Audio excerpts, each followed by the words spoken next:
So I had mentioned in my other two videos on depression that I was going to continue to do a whole series here because it is affecting 40 million people every day in the United States of America alone struggle with depression.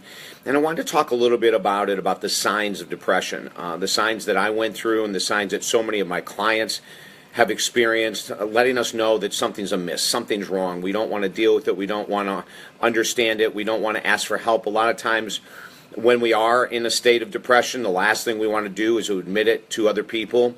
The last thing that I wanted to do was to reach out for help. I thought I was smart enough. I thought I was intelligent enough. I thought I was driven enough where that I could handle all of this on my own. And it wasn't true. And I let it go on for far, far too long.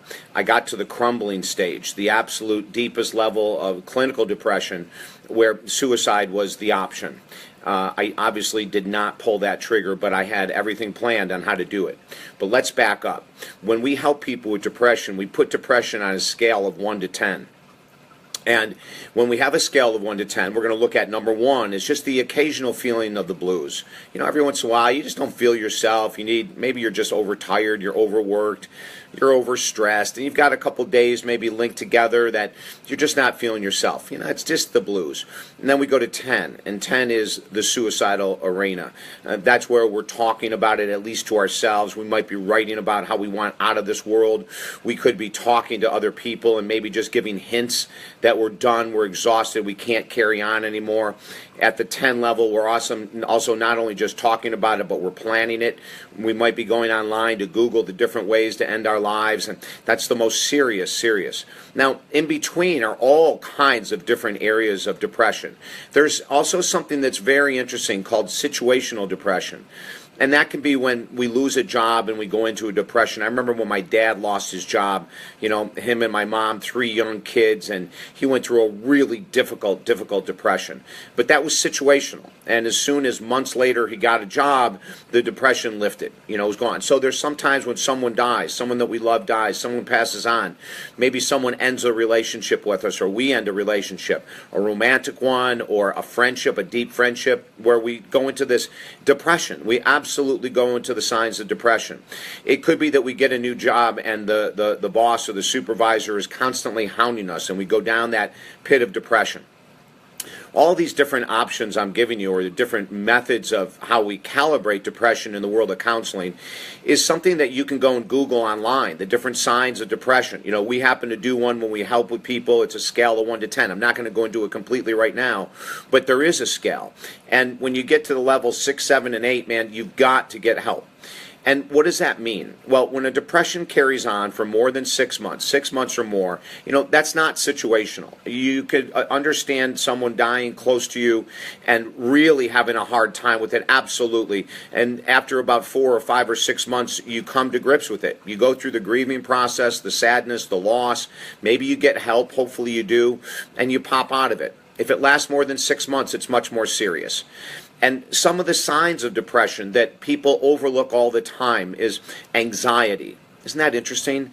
Constant anxiety, not being comfortable sitting, not being comfortable relaxing, not able to take time off to relax. That anxiety can be a sign of a deep hidden addiction or a deep hidden depression. My next, I did a little Freudian slip there. My next is signs of depression is addiction. Are we overeating? Are we looking for emotional foods to be able to take away that feeling of depression? Because they do. Food is a drug, man. Food is an absolute drug. So if you're feeling depressed and you find yourself reaching out for more sugar, more salt, more white flour, more fat, well, there's a sign right there that we're going down this spiral. With me, it was alcohol. You know, I started out as a social drinker. I'm going to laugh when I say this. At 13 years of age, I'd have a couple beers just to fit in with the guys, and then that continued to grow and to deepen. My depression was caused by unresolved anger. I was a very angry child. I had never been taught, and this isn't to blame my parents or anyone else, but I had never been taught, and most kids have not been taught, how to deal and cope with emotions. And so I was very angry, and I didn't know how to cope with it. Well, alcohol took it away. Just like food for some people and nicotine for other people. In the short term, my turning to alcohol and then to drugs was a way to self-medicate. People use food, they use nicotine, they use alcohol, they use drugs, sex, greed, television. We will use all kinds of signs. These are all signs now. We'll use all kinds of modalities to avoid dealing with the fact that we are in a depression. So if you see yourself or a lover or a friend who's starting to isolate more, starting to shut down more, starting to watch more television, or starting to stay in, they used to be social and vibrant, and now all of a sudden they're never available. They always have an excuse. They always have a reason. Maybe this is you. That could be a sign of depression as well. Some medications will actually create depressive moods. So if you've been taking new medications from your doctor and you're not feeling yourself and you're not feeling good and you're feeling in the blues, you're feeling down, you're in the dumps, check with your doctor to see if it's a medication, a side effect. Sometimes when we combine new medications together, I have one of my clients right now, as a matter of fact, that just was prescribed 2 brand new medications, and for the past 6 weeks, she has been in the dumps like you wouldn't believe. The first time she came in, I asked her to show me a list of all of her medications, and when she did, I said, oh my God, have you talked to your doctors to see if there's any type of potential side effect of taking these together? You know, you've been several weeks that you were in this incredibly deep depressive mood. Your husband kept asking you what was wrong. You didn't know the answer. And sure enough, when she went in, one of the doctors realized that a side effect of the combination was a depressed mood. So we've got to be really careful about these things. The other thing, a sign of depression, are people that sleep all the time. When I was in college, I had one of my roommates would sleep until 3 or 4 in the afternoon. He was in a deep depressed state. Now here's something weird. Another sign of depression can be anxiety and the inability to sleep. Isn't that bizarre? So I wanted to just do a quick video today. Like, you could do a checklist. Watch this video again. Share it on your walls. 40 million people a day struggle with depression.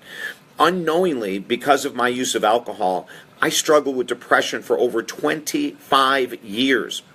And it was a serious depression. Eventually, at the end, I became agoraphobic. I couldn't leave my house. My work ended up being all over the phone. I wouldn't meet with clients in person. I had an amazingly bustling and successful counseling and coaching business, but I did it all from my home. The only time I left my home was to do my radio show, 45 minutes away every Saturday and Sunday, 3 hours each day, and I was able to rally my own inspirational troops inside to go and do the show. But then as a matter of fact, on the way home, I started drinking. And I would get home and I would drink until I would pass out. I was medicating my depression. Now, I'm just going to leave this final note. It's not just alcohol that medicates the depression. We can use food, sugar, salt, white flour, fat, nicotine, television, social media. We could do all kinds of things to self-medicate, to not admit we need help. If you find yourself in a depressed state for 6 months or longer, I always tell people to get help first, sooner than that.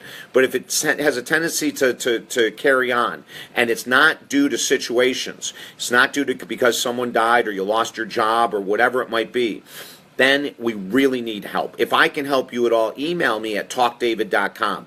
If I can't help you, I will refer you to organizations that can.